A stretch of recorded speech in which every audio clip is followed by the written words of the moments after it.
Now let's get another House member to weigh in on this. And with us live in the studio now, Navotas Congressman Toby Tiangco. Good evening. Welcome back to the big story. Yes, good evening, Sean. Good evening, Pauline. So, have you heard all these talk about the impeachment complaint against the president? Sa news lang. I've heard it sa news, nabasa ko sa news, na supposedly. Not in the House. No, wala. Naka-recess kami ngayon, di ba? Yeah, pero we'll be back pa bulong-bulungan. sa 26. No, wala pa. Wala pa. And do you think it will prosper if there is one? No, I wouldn't want to speculate because I wouldn't know the grounds. No? So mas mabuti, I will comment on it. I promise I will comment on it pag meron na talagang impeachment complaint. No? So point by point, doon ako magkokomento. Pero habang wala, I wouldn't want to speculate. Pero real talk, Kong, do you think they would actually let you know beforehand, given your relationship with the president? Or do you think it's more likely na hindi nila papaalam sa'yo kung meron man? Baka nga hindi nga pinapaalam sa akin. No? Pero publicly naman, sinabi naman ni Kong Erice na he was approached, di ba? So, mukhang based What about on that. kay VP? Sarah. Anong kay Kay VP? VP Sarah, kung uulitin nila isa pang impeachment attempt against her, come Feb 6, I think. Okay, I'll be very honest dito sa stand ko dito. No? If come Feb 6, wala pang big fish, ibig sabihin, at least si saldi ko, hindi pa na ibabalik dito. Hindi ako makikisa doon. Kasi napaka-hipokrito naman namin, di ba? I mean, yung kasamahan namin, hindi namin mapanagot. Tapos gusto namin mapanagot yung ibang tao. Di ba? Parang dito kasi sa kasong to, parang kami yung piskal, di ba? Tapos kami yung piskal, may bahid doon sa amin.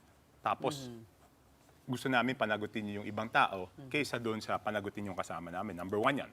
Number 2, magkano ba yung ina-accuse nila kay VP Sara? 125? 125 million.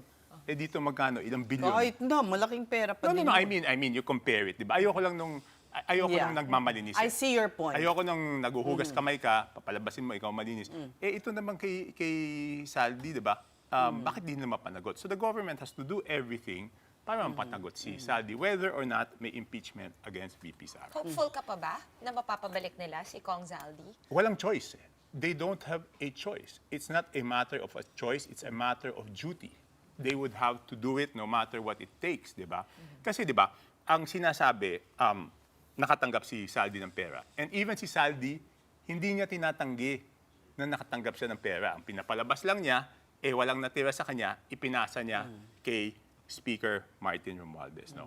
And because of the relationship of former Speaker Martin Romualdez kay Presidente Marcos, para mapatunayan, ulitin ko, para mapatunayan ni Presidente Marcos na wala siyang kinalaman dyan, kailangan yung buong gobyerno gawin lahat ng kaya nilang gawa para iuwi si Saldi dito. I know you said that. You were here. Yes. They didn't even cancel the passport until At the very time, much di ba? later. Oo. Yes. So parang kulang kasi yung di siniwalat na nga ni Presidente to, pero kulang yung ginawa niya. Kunyari, yung ICI, hindi naman binigyan ng powers na malaki. Ngayon, wala na. Yes, but it's for the record, disintegrated. says I'm one of those who filed the independent... ICAIC? Yeah, ICAIC. Yeah. Independent. Pero he could have certified it as urgent. No. I beg to disagree, no. Because the certification of urgency has very strict parameters. Dapat, kaya nga na-abuse yun Dapat emergency to address an emergency or calamity. You can check the Constitution. Yeah, it's an emergency. Yeah, doon na nga yung interpretasyon, whether it's an emergency or not. Pero ako, again, I'm always consistent. Di ba? Kasi nung previous budgets, even before the budget of President Marcos, in my first term in Congress, yan na yung sinasabi ko. Pag sinacertify nila na urgent to address a calamity or an emergency, sinasabi ko, anong calamity or emergency ang ina-address natin, kaya natin sinertify. So consistent lang ako lagi. Kung dati sinasabi ko, hindi pa pwedeng gamitin yon, ngayon baka hindi pa pwede. Unless sabihin lang emergency yung paghanap kay Saldi. But, well, we heard our political analysts say kanina, parang it was really a tactic to shore up approval, to shore up his popularity that was already waning. And then, nawala. Hindi na niya tinutukan yung pagsiwalat niya ng Doon sa corruption. magsimula sa mahiya kayo, di ba? Oo, Ayun, nagkulang. Became it just dragged Yes, on. I was so happy about dun sa mamamahiya naman kayo. But again, I was not kung ako kasi, mas gusto ko yung under-promise and over-deliver, di ba? Yeah. So siguro kaya na disappoint yung mga tao dito kasi wag naman magagalit kasi nagbigay ng petsa. Di ba sana kung hindi nilang nagbigay ng petsa kasi nung binigay na petsa tapos walang nakulong, kaya na-disappoint yung mga tao. I mean, that's reality, di ba? Pero a month ago, Kong, sinabi nyo na willing kayo mag-cut ties with the President. Nasa Manila Bulletin to, nakita ko lang. Kung, yun nga, if he does not show enough conviction na idawit, no, kahit yung mga kamag-anak niya. And I'm assuming that, of course, referring to Martin Romualdez. Yes, because ang aking paniwala is hindi siya involved dito, di ba? At yung paniwalang yon ay base doon sa, sinabi ko na, doon sa personal conversation, di ba? Pero hindi naman ako yung dapat masatisfy dito. It's not about me. It's not about the President. Hindi yan tungkol sa amin, hindi yan tungkol sa kanya. Ito ay tungkol sa ano ba ang inaasahan ng ating mga mamamayan. At ano ba ang gusto ng ating mga mamamayan? At ano ba yung nararapat para sa ating mamamayan? To all those questions is mapanagot kung sino yung dapat managot. Walang proproteksyonan, kamag-anak man yan o hindi. And it is a sworn duty. Ito ay katungkulan sa ilalim ng konstitusyon, di ba? So hindi yan kung ano yung gusto ko. Hindi yan kung ano yung gusto niya. Ang sinasabi ko yung sa loobin ng ating mga kababayan. That's all there is to it. Kung if we can go back to the impeachment, the possible impeachment complaint against President Bongbong Marcos. So, Kong Erice cited a possible betrayal of public trust based on anomalies in the budget. Is that a strong ground? Kasi what they're citing here is parang command responsibility, culpability.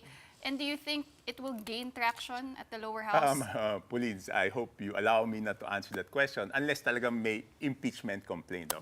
Medyo napaisip lang ako nung sinabi lang ni Kong Erice na di ba kung tama yung intindi ko, kahit yung merong mga nasa mayorya Yes. na May isa. May dalawa. Dalawa yata. Dalawang Dalawa. majority and some independents. Okay. So yun, medyo napaisip lang ako doon kung yun strategiya.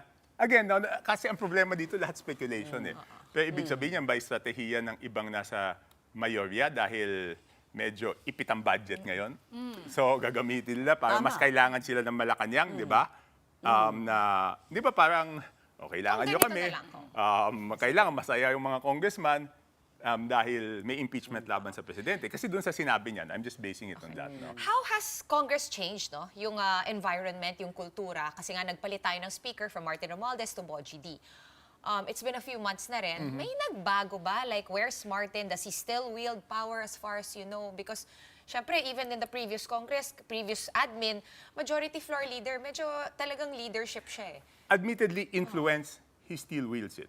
Kasi otherwise, bakit wala nagsasalita? Ang dami naman ng may alam kung ano yung nangyari noon, kung ano yung powers ni Saldi, kung ano yung mga kalokohan na nangyari noon, bakit walang nagsasalita, di ba? Kaya nga, to go back to the impeachment of VP Sara, parang napaka-ipokrito, di ba? Pipirma sila laban kay VP Sara, pero ayaw nila naman isiwalat yung alam nilang kalokohan doon sa kinasaldi ko, di ba? Bakit naman ako sasama doon sa mga taong ipokrito? Siyempre, before kasi the argument would be, siyempre siya yung speaker, kontrolado niya yung mga funds, ayaw mo madehado yung distrito mo. Pero ngayon na hindi na siya speaker, ano yung hawak niya pa? Kasi wala pa rin nagsasalita. Kasi nakinabang sila eh. Ayun. Ganun na lang ba? Siyempre, Utang na loob na lang ba? Hindi utang na loob. They're also They're incriminating complicit. themselves. Oo, kung sinabi nila na ganito, kung balikan sila, kasi ikaw ganyan ginawa mo, hindi rin sila makasalita. Kaya nga, di ba, bakit sila ang magpa-file ng impeachment? Meron bang paper trail tong mga to? Kasi parang ang lumalabas kasi if we look at Martin Romualdez, Ayun medyo naman tayo mahirap. sa papel eh. Ang hirap na. Ang gulo ng papel. Ang gulo kasi kung meron ba, wala ba, di ba? Hindi, kaya nga babalik tayo ulit kay Saldi. Sabi ni Saldi, meron siyang full accounting, di ba? Doon sa interviews niya. So ibalik natin si Saldi dito para talagang pakita na wala tayong But if kinakatakutan. he is in a country where walang extradition, paano? I think there are ways Ways. and means. But- If you really want, I think there are ways and means. Sa dami ng, okay, ganito na lang. Hanapin muna ng lahat ng embahada at sabihin kung nasaan siya. Bago natin So, sabihin. kahit ikaw hindi ka naniniwalang ginagawa ng gobyerno ang lahat para makabalik siya, di ba? Yung ibang parts ng gobyerno, Oh. hindi pa ako convinced. Kasi, Kaya nga. di ba yung mga embahada, who's at the helm of government, ang presidente, di ba? Yes, that's why, di ba, I might get into trouble always pushing him to do more. Hindi ba, ganun naman ginagawa ko, di ba? Hanggang sa puntong magalit na siya sa akin. Yun Galit na naman ba siya? Hindi ko alam. Does he still call you for advice? Hindi, or he never called me never for calls you advice, ha? I mean, don't give me too much credit that I don't deserve, no? No, but because you're, I mean, kind of No, why family. did he call you to that lunch where... I don't know, di ba? I cannot, maybe to hear that, I don't know. I mean, it's purely speculative. Yeah. But you're willing to test No, I was there in the lunch. He called Yeah. us after lunch. We were both there in that lunch. So there are no more weekly lunches, I suppose? Or No, there's still the weekly, Sunday. pag nandito sila, mass eh. Kasi ang pinag-iikutan naman ng lunch na yun, kasi may misa. Tapos kasabay ng misa yung lunch. Ngayon, misa tsaka merienda. Okay. Oh, nandun ka pa, pumupunta ka pa. Yes. Yes. So, Di ba outside the awkward? kulambu ka ba or what? Hindi ko alam. Alam mo naman yun. Di ba he's so cordial, he's so pleasant. Ganun naman siya eh. Hindi naman siya yung katulad natin na barumbado, di ba? Sinali mo I mean, ko. ako. Tulad natin na ibig ko sabihin na ako na Hindi. medyo, Pwede naman medyo akong ano, di ba? sumama sa Di ba barumbado. medyo ano yun eh. Medyo may pagka-prim and proper. Di ba? I mean, medyo may pagka-prim and proper. Hindi naman natin, hindi So I naman guess- katulad natin yung lumaki sa kalye, di Hindi, ba? pero I guess what... I mean, natin is just a figure of Yes. speech. I Yeah, get me. Well, hindi, okay lang. Badge of honor yun sa amin. Pero kung kunyari, syempre every Sunday nandun lahat, do you like tiptoe around the subject? Di na siya nabibring up? You just No, concentrate? first, even long time ago, kasi family lunch yun, you don't bring up, my point is Yeah. don't bring up politics and work sa lunch, di ba? You want it to be family. Kung So, when hindi- it comes hindi to ko the na- impeachment complaint of Vice President Sara Duterte, a lot of people notice a shift in the messaging, the view of PBBM.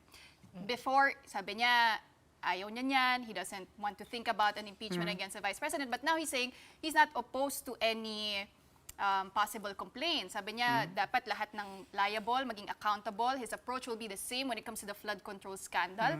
What do you make of that? Is the President now... Backtracking, parang ganyan. Parang opo, iba ni yung kanyang pananaw pagdating sa impeachment ni I don't know, I VP? haven't hindi namin napag-usapan Pero yun eh. sa tingin what do you mo make nga, of- What do Hindi, you shift? pero yung message niya na yon na ang dinig ko kanina na pag impeachable officer, he said, ano bang exact word ni Claire? Hindi ko masyadong nakuha eh. Ayoko lang kasi Supportahan nyo ma-misquote. na lang something. Hindi. May ginamit eh. But it works both ways, di ba? So, again, speculation. Pwede rin naman, if a-file nila to show that the standards would be the same for both, di ba? Kasi kung nagkasabay impeachment. Or So, to distract us from a possible impeachment of VP Sara. no, but I think the Parang- most important thing is to have the same standards for both. Di ba? Kung may magpa-file kay BBM, hindi naman pa pwedeng iba yung trato dun sa kay BBM, iba yung trato kay VP Last Sara. year, So, Kong- dapat pareho yung standards, pareho yung proseso, lahat maging pareho. Kaso mas mahirap na yung proseso.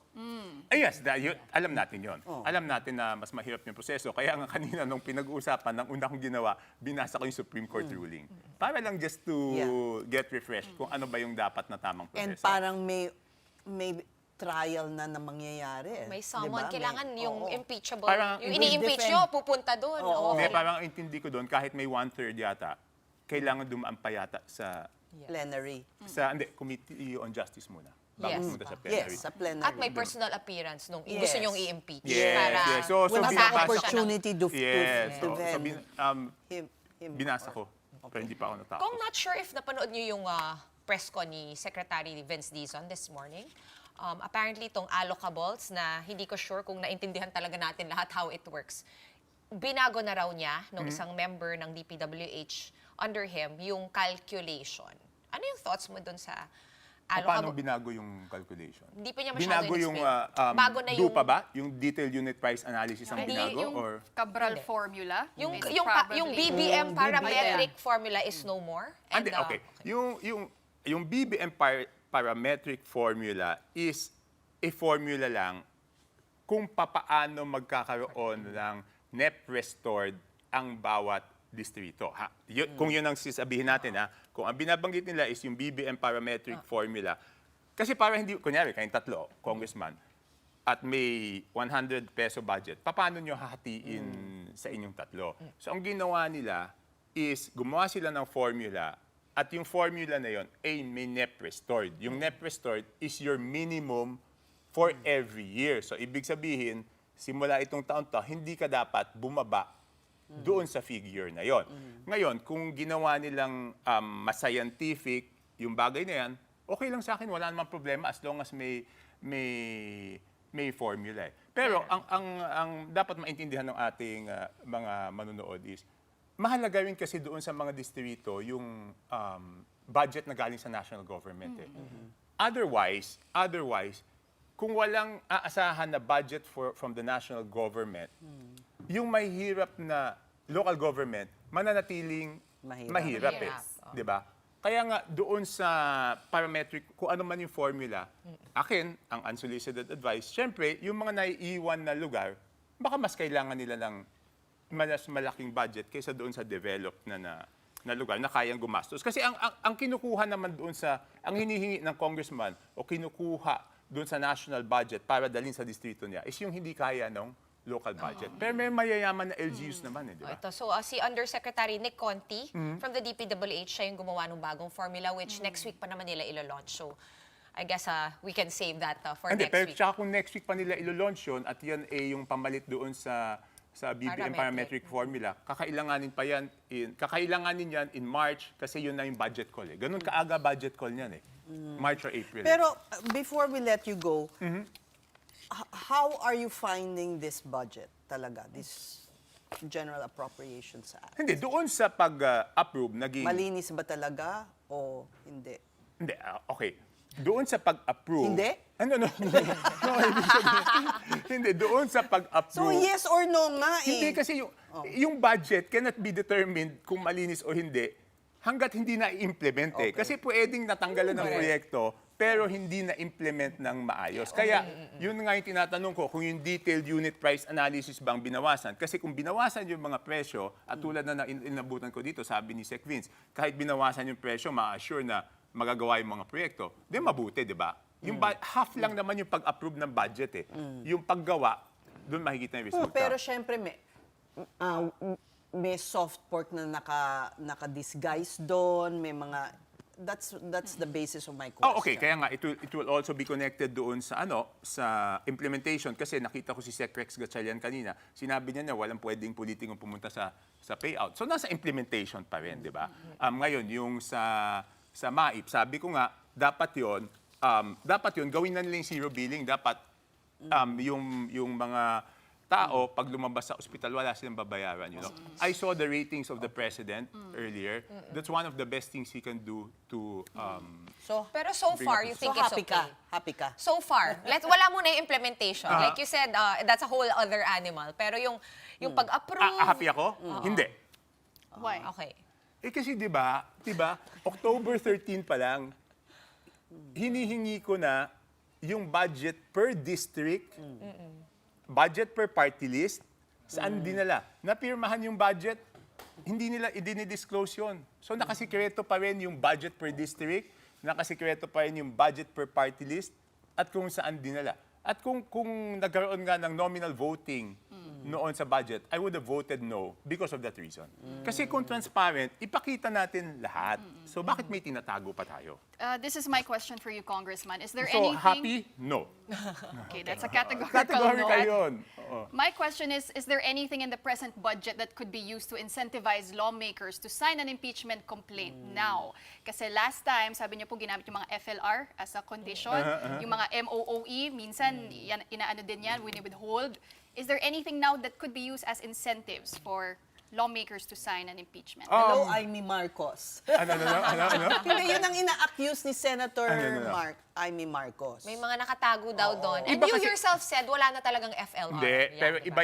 iba yung FLR, iba yung incentivize. Kasi yung FLR, natanggap na yung pera. So, instead Hindi na lang ibalik na-release. yung pera, kailangan magpagawa yung project. So, do diba? you see it So, may somewhere? may ibang angulo doon. It was not only, yung pag-incentivize sa congressman, ginamit na dahilan para yung nagbenta ng proyekto, hindi na kailangan ibalik yung pera doon sa pinagbentahan niya. So may ibang anggulo doon. Dito, kung sasabihin mong pwedeng Kapalit incentivize, for the signature. Yeah. honestly, yes. Honestly, yes. Doon sa hindi Kaya nga pag-reveal sinasabi ko, ng budget ng distrito. Oo. Yun yun. Kaya sinasabi ko rin sa'yo, Ses, kanina, na baka naman yung iba ginagamit para mas marami ang mahinging tulong para sa distrito, di ba? Yun ang political part of it. That's the politics behind it. Dami pa nating Hindi ba? mabantayan. Oo nga. Hindi, politika yun politika yun. Pero hindi ibig sabihin na kung pinulitika, That's, binulsa yung pera. Pero kung ginamit, tinatanong niyo kung magagamit sa political purpose, and one political purpose is the impeachment, The answer may is yes. magagamit. Okay? Iba yun doon sa kung may bubulsahin. pwedeng ibulsa Yes. yung pera. Kasi doon sa 2025 budget, ginamit na dahilan yung binulsang pera, ginamit yung impeachment para makabulsa ng pera. para makabulsa ng pera. Okay? Okay. So yun yung kaibahan. Alright. Clear. Pero, happy ka? Malinaw naman. Ayan, categorical, no, hindi ako happy. Ako hindi happy. Sinabi ko nga, Hindi, tinatanong ko si Pawi kung happy siya sa sagot mo. Did you answer her question?